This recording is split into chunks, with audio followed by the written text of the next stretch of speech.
Good morning all of you. पाठ 15वा झाड आपला मित्र हा सुरू आहे.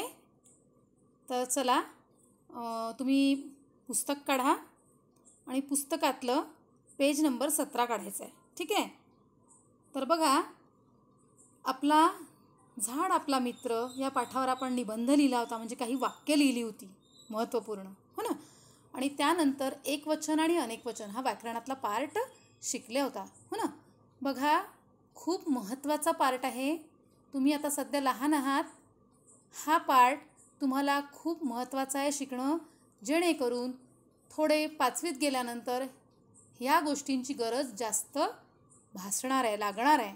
तो सभी लोग सुनिए कि ये बात बहुत इम्पॉर्टेंट है. जब हम लिखते हैं तब लिखते समय अपने को प्रॉब्लेम जाती है. ठीक आहे. मी हिंदीत का सांगते आहे, कारण हिंदी मुलं आहेत, त्यांनासुद्धा कधी कधी प्रॉब्लेम्स येतात, म्हणून मी आज हिंदीमध्ये पण थोडं थोडं बोलणार आहे. ठीक आहे. तो ध्यान दीजिए. पेज नंबर 17 निकालिए. Very good.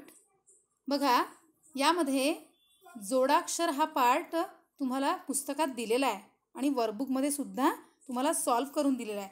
परंतु जोडाक्षर म्हणजे नेमकं काय हे तुम्हाला मी ब्लॅकबोर्डवर व्यवस्थित समजावून सांगणार आहे. तर पहिले आधी आपण पुस्तकातलं बघून घेऊया एकदा, कुठले कुठले शब्द दिलेले आहे आणि कुठल्या शब्दांची फोड केलेली आहे. हां, लक्ष द्या. बघा, दिसतंय हे बघा, इथे मी झूम करून दाखवते तुम्हाला. वाचा, समजून घ्या.